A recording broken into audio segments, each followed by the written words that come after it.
While some Saudis enjoy the trappings of immeasurable wealth and privilege, the majority of the population struggles with daily oppression. And while ignoring issues in their homeland, Arab oil magnates remain committed to exporting regime change to neighbouring countries. In the region is RT's Oksana Boyko. The Corniche embankment in Beirut is famed for its refreshing breeze and its breezy ways.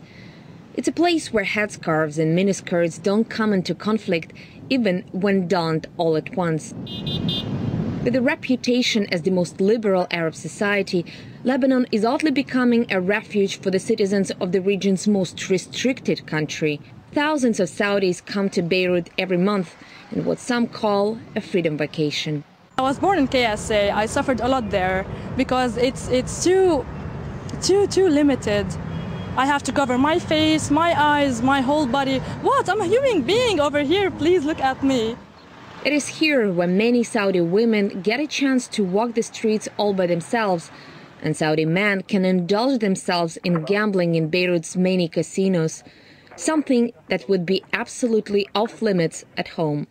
Saudi Arabia is the most conservative country in the world where women are still banned from driving and need permission from their male guardian, be it a father, a husband or a son, to simply get a job. The royal family that's been keeping these rules in place insists they are part of Saudi heritage and therefore should be respected. But while prescribing this restrictive lifestyle for its citizens, some members of Saudi elite don't seem to think these rules apply to themselves.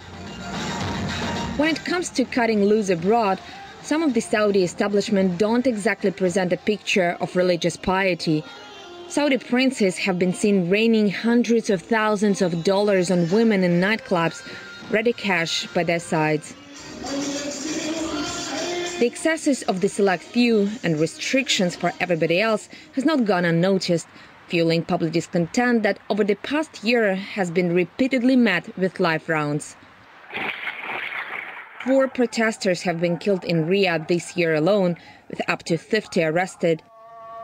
In March, the country's religious council issued a fatwa that equated demonstrations to a sin, punishable by death. Once you have a demonstration in Saudi Arabia, typically that demonstration would be repressed harshly.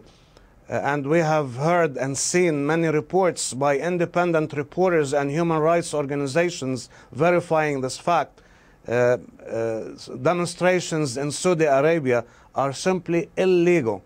Yet, despite harsh treatment of its own protesters, Saudi Arabia has been very supportive of revolt elsewhere.